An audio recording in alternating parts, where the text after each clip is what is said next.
To some, a very cruel episode, yet to other sources, a beautiful episode.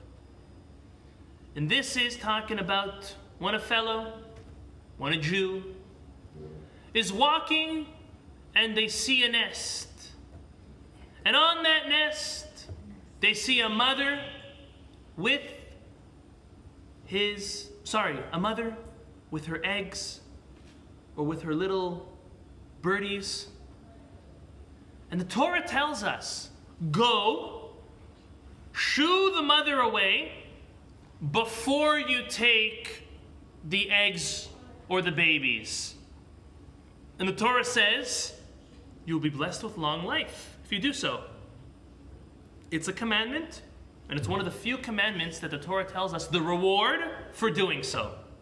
Very interesting.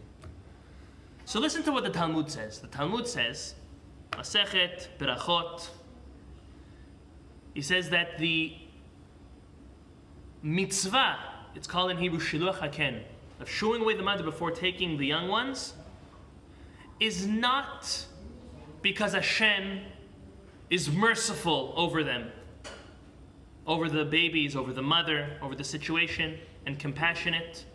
And furthermore, anybody who gets up and says, wow, look how compassionate and merciful God is. When He commanded us to take away the babies from the mother bird, He made us shoo the bird away so she doesn't have to see the pain, needs to be shushed and silenced. That's what the Talmud says.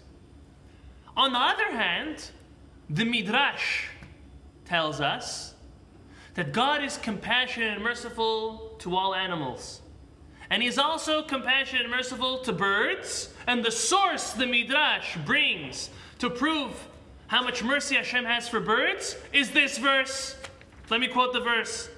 The verse is in chapter 22, verses 6 and 7. Ki kare kan tzipor lefanecha. When it's going to be that you're going to have a nest in front of you. Baderech, bechol etz, o ala aretz. Whether it's on the tree or it's on the ground. Efrochim o betzim, whether they are little birdies, and they've hatched, or they're still eggs. Ve'aim rovetzet al efrochim, and the mother is there, on there, warming, feeding, on top of the babies. Ola betzim, lo tikachem al banim, don't take the mother right then. Rather, shalech teshalach et ha'em, send the mother away, ve'et habanim tikach lach, and then you take the children. Leman yitav lach ve'arach ta'amim, because it's going to be good for you and you're going to have a long life. Very interesting. So again, the Zera Shimshon's question is, from the Talmud it seems like this has nothing to do with mercy and compassion of God. And from the Midrash it seems, it says the source for God having mercy and compassion for birds. So merciful or not merciful?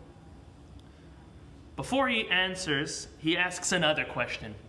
He quotes another Midrash. The Midrash says that there are different rewards for different mitzvot. Now some we know, some we don't know. There are some rewards mitzvot that we do that the reward is good fortune. Others are health. The Midrash says that you know what the reward for doing the mitzvah of shiluch haken is? Besides for the Torah saying you'll have a long life, is actually that you will be blessed with children. And the Zera Shimshon wonders, what is the connection between ruining this baby birds and this mother? You're ruining their family. Because most often than not, when you touch eggs or when you touch birds, the little birds, the mama bird doesn't come back. And you actually have to take them. So you're ruining a family, seemingly, but the Midrash says, you know what? You'll be blessed with a family. You'll have many children. So Zera Shimshon, what's going on over here? Why is the reward, or what's the connection between the reward of doing this mitzvah shiluch haken to having children? Answers the Zera Shimshon. He starts with the second question of the connection with children. It says the Gemara teaches us, the Midrash teaches us that the mitzvah of shiluch haken also hastens the Mashiach. It brings the Mashiach quicker. Then he quotes the Gemara to say that there's a concept. We know that we are comprised of a soul and a body. And there is some type of otzar, a treasury in Shamayim of all the neshamot. And the Gemara says that the Mashiach cannot come until all those neshamot pass through this world. So now the Zera Shimshon goes on to continue. He says, oh, it's perfect. If the Midrash tells us that the merit, the reward of doing Shiluach HaKen hastens the Mashiach, well, you know how you're going to hasten the Mashiach? By having more kids, by God blessing you with having more kids. Because when you have more kids, you're bringing more souls into this world. So it's like, it's two sides of the same coin. If you do the mitzvah Shiluach HaKen, you're going to bring on the Mashiach. But how can you bring on the Mashiach in a faster way? By having more kids, by bringing more souls into the world. But he stops and he says, but still, how come are we taking for granted the fact that doing the mitzvah Shiluach HaKen brings on the Mashiach? What's the connection? He quotes the Shach al HaTorah. The Shach, the Siftei Kohen, not the one who wrote the commentary on the Shulchan Aruch. This is an Italian Shach.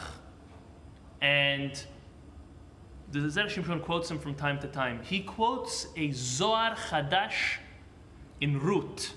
It's not something that people look too much at. This Zohar is the key to the whole concept of Shiluach HaKen, and listen closely. When a person comes over and shoos away the mother bird is torn, is sad, and flies away in depression, anger, anguish, and even has thoughts of committing suicide because it's her life, it's her babies, it's her eggs. Because of the broken heart of this bird, the angel in charge of birds, the Zohar says, comes to God and says, God, show mercy to this bird. Look at this poor bird, it's so sad. Can't continue living. You know what Hashem does? He stops and he says, if the angel in charge of birds is so bothered by the fact that who he's in charge of safeguarding is broken because of not having their children, God says, me, King of Kings, my children are broken. My children are sad. My temple is destroyed. My children are in exile. And they're in depression and they're sad also. And that hastens the Mashiach. The cry of the bird, the sadness and the depression of the bird activates God's mercy to want to bring the Mashiach closer. It's a fascinating Zohar. Zera Shimshon ties this up. If you've been holding till now, it's a little bit of everywhere.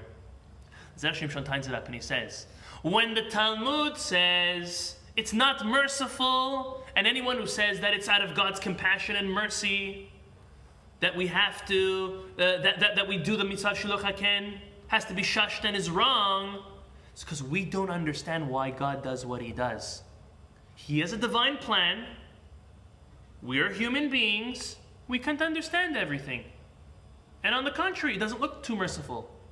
But after you dig a little deeper, there is actually a byproduct of mercy over here. Only a byproduct, the Zera Shimshon says. And that's why you cannot say it's because of God's compassion and mercy. And that's what the Midrash means by Hashem also has mercy for the birds. It's because Hashem hears the bird, feels the bird, the mama bird. And because of that, activates his own compassion and mercy for Bnei Israel to trigger the Mashiach.